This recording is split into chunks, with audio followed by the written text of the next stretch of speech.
Hey everyone, welcome to the Rebellious Garden and Flower Farm. My name is Laura and I am so glad you're here today. It is October 30th. We are excited to prepare for trick-or-treating and all that stuff in our town. But right now, I am preparing to plant out my tulips and my lilies and a few gladiolus, and I'm excited to take you along with me. So where I live in Zone AA, we can plant most of our bulbs out in the fall. There are some that we can't plant until spring, but for the most part, we can plant our bulbs out in the fall. And I'm excited to get that started because I am so excited for spring to get here and see all the beautiful blooms. Bear with me on my video and skills. I am doing this free-handed right now. I just had to go get me some lovely coffee. So what we have here is bird netting, but it's because I used it to make a fence. So we have, I got tulips from several different places. I don't have all of my tulips in yet. I have maybe,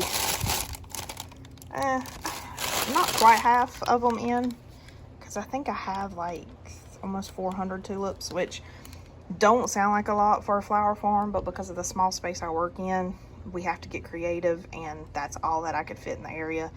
But I'm still excited to be able to do that. Many. So this is an eternal spring tulip mix. It's different colors, different types of tulips. This came from Dutch grown. They bloom at different times during the spring, some early, some mid-spring, some late spring. And then these are the ones I'm most excited about. These are black parrot tulips. Absolutely beautiful. I have some more of those on the way as well. And then these are mango charm. They are like a peachy pink color with like a hint of orange. Very beautiful.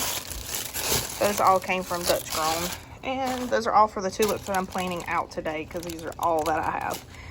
So that is 25, 25 is 50, so 150 tulips. So yeah, that's definitely not even half of what I have ordered. So waiting on the rest of them to come. I have stargazer lily bulbs. I have Asiatic lilies, and then I have some gladiolus.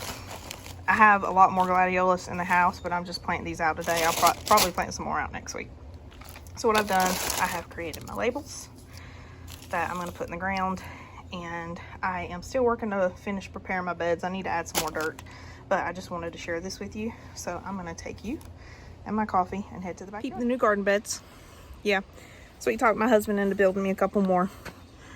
These will house my tulips, and then later on it'll house dahlias and some other annuals that we will be planting. Right here I used to have a pallet. Actually there were two. There was a larger one and then a smaller one. I have pulled them out. I need to finish getting the wood out. My husband has burned off the grass around it, and we're going to do another little raised bed right here in its place as well. I slowly want to like replace the pallets in the backyard to something more sturdy that'll last a little bit longer, because those pallets do rot and fall apart. At least the base of them do. The tops do pretty well, hold up pretty well. But just wanted to give you a little peek of the fall garden. So I have Love and a Mist and Bouquet Deal planted in this bed, and there's some weeds in there that I need to pull. I have a volunteer cucumber growing, two of them actually. It's actually getting too cold for them to really do anything, so I'm gonna pull them here soon. But tulips, cabbage, not tulips, Lord have mercy, turnips, cabbage, lots more turnips. I have some kohlrabi. I have one surviving pepper plant, which is too cold out for it now at night, so I'm gonna pull the peppers and pull that plant, harvest the peppers, pull the plant. I have broccoli and cauliflower, radish. Some of my flowers are still holding on, but they're diseased. I need to pull them. I have collards in the back bed. Still have some tomatoes going. I have some, I don't even know what I planted right there. Carrots and Brussels sprouts along the back wall. So that's just kind of a quick little garden peek and update. But here are the new beds that we have started, or we built for some more of our flowers. So they are 3 foot in width and then 14 foot in length. So they go the length of the original garden that was established. And then on the back side, we built them up You can see the second board right here, but it kind of stops less than halfway. We built them up so everything would be level across because our backyard has a little bit of a slope that goes down to the ditch. So it's going to take quite a bit to fill that bed, the back part of the bed, up, but that's where I'm going to plant my dahlias. So I have until like next spring to work on getting that filled up. But I have some garden soil that we got on clearance that I'm going to put in there. I've got to get all these bricks up out of there. That was what made up our old compost bin, which sat kind of where that corner post is. So I got to figure out what to do with those. There's one of our old pallets. And just to give you a little bit more of an update, the tomatoes are doing really well. They have rebounded since things have cooled off a little bit. Tomatoes do not like it when it gets super hot. And in eastern North Carolina, it gets crazy hot. But now that things have cooled off and temps are staying in the 70s, we have tons of new growth and we're getting tomatoes again like crazy. So I had to put up a new fence yesterday, and I went ahead and extended it down here. I had taken the old fence down because it was ripped and torn, and I like the openness of it, but unfortunately the rabbits like the openness of it too. So everything I had originally planted out here, with the exception of the mustard, the rabbits ate. So I have had to replant all of my broccoli, cauliflower, and Brussels sprouts that were over here, as well as my lettuce, and put this fence back up.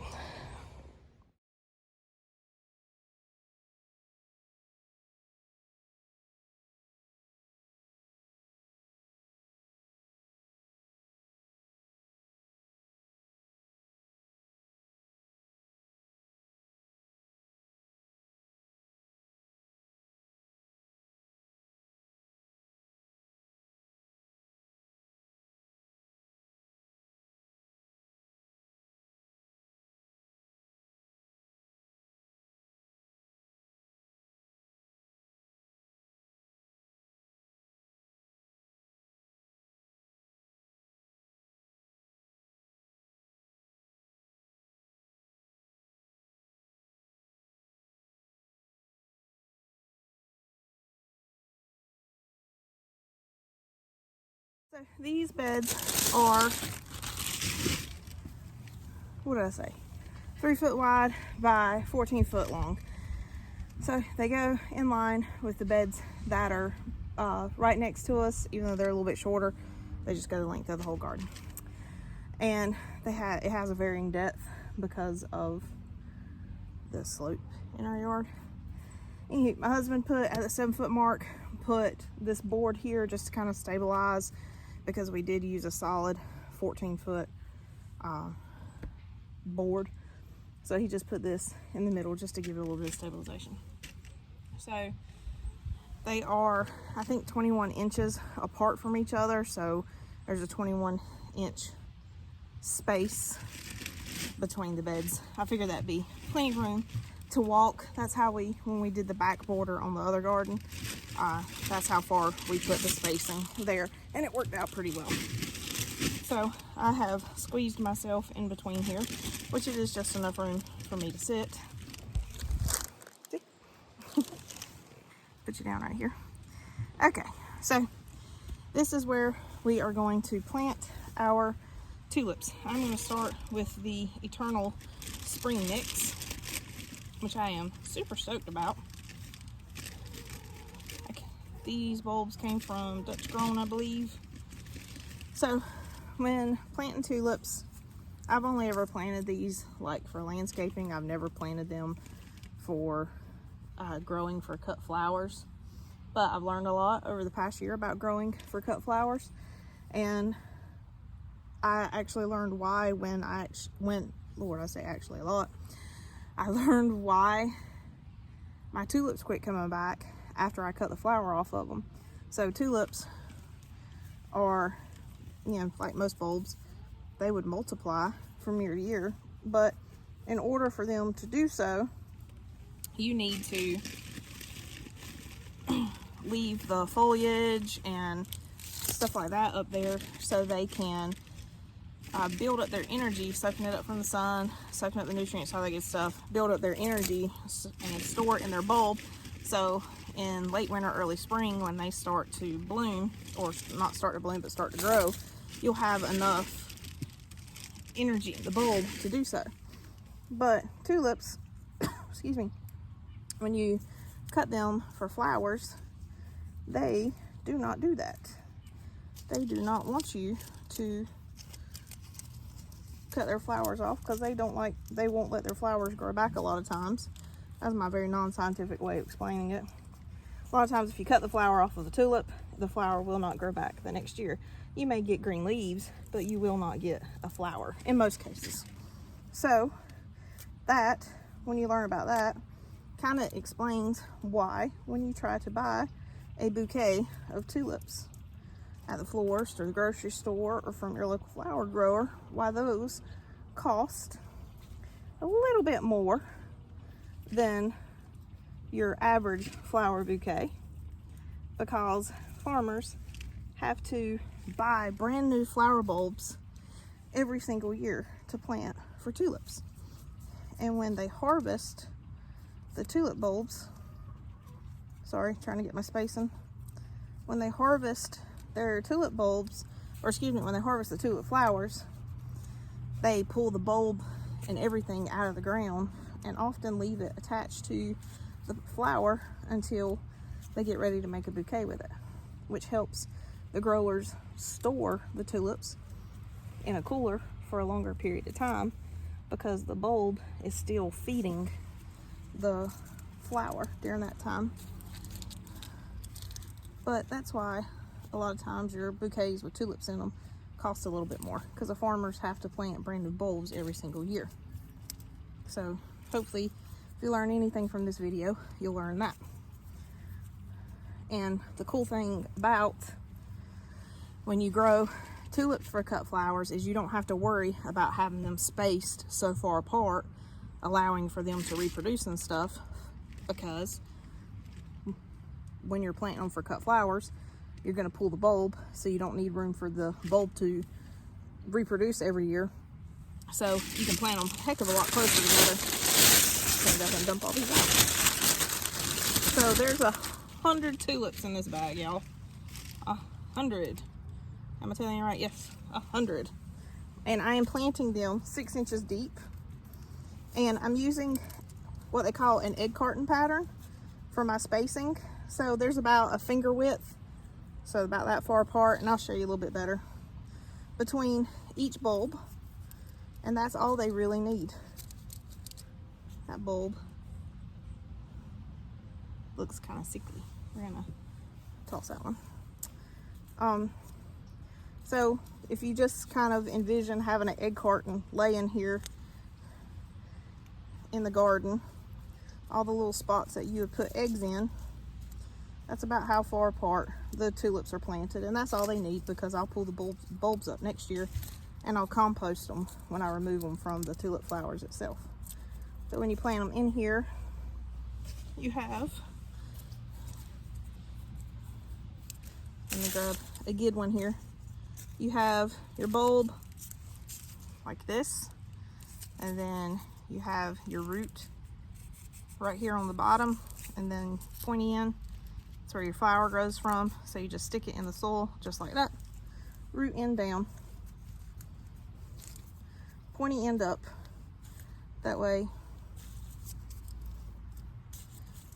your flower will grow upright. And then you cover it with 6 inches of soil, roughly.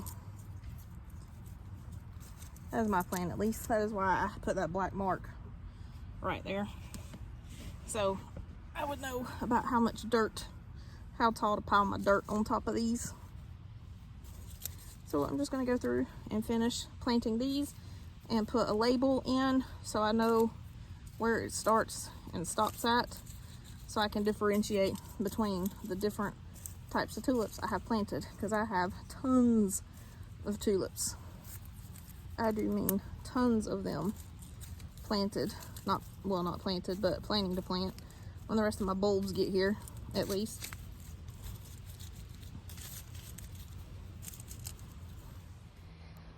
That's what 150 tulip bulbs look like.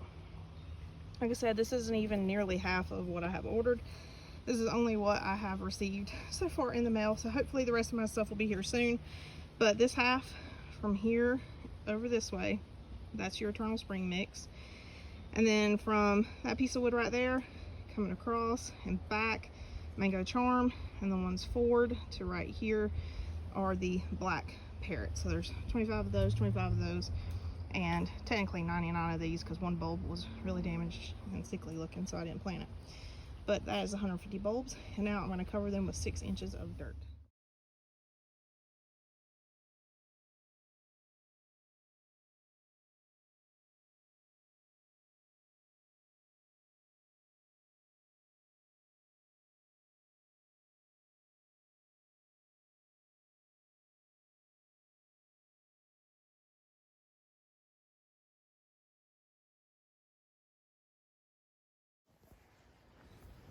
So I'm gonna take my labels and I'm gonna kind of put them in the middle just so I can see, like, from here over, symbolize that. And this video will serve as a reference also. So I have my Eternal Spring Mix. I have my little line right here saying this is kind of the dividing line between the bulbs. So I'm gonna put it right here so I know that from here over, oof, bugs, is my Eternal Spring Mix. I gotta climb in the bed to get to the other one. I know my black parrot is about right here, right there, because there's that line, and then the center line back there, I know my black parrot goes that way. And then I'm going to put my mango charm label right behind black parrot at the mid mark, so I know from there over are the mango charm. So there you go, 150 tulip bulbs. So from here forward there's nothing planted, so I'll put some more right there. I actually have some more black parrot bulbs on the way, so I'll put those right there when they get in. And don't do like I just about did. Don't forget to water it in really well. So with these growing over the winter, a lot of times the soil will stay fairly moist because most places, not all places, get a decent amount of moisture during the winter months. You don't want too much moisture, and you don't want the bulbs to stay sopping wet because then they'll rot. But just a little bit of moisture there in the beginning, and unless you have an unusually dry winter, you shouldn't really have to water them again. Well, that is it for today's video. Thank you so much for joining us. I'm excited to watch these bloom, and I'll let you know the varieties when the rest of the varieties of tulips when they come in and when we get them planted.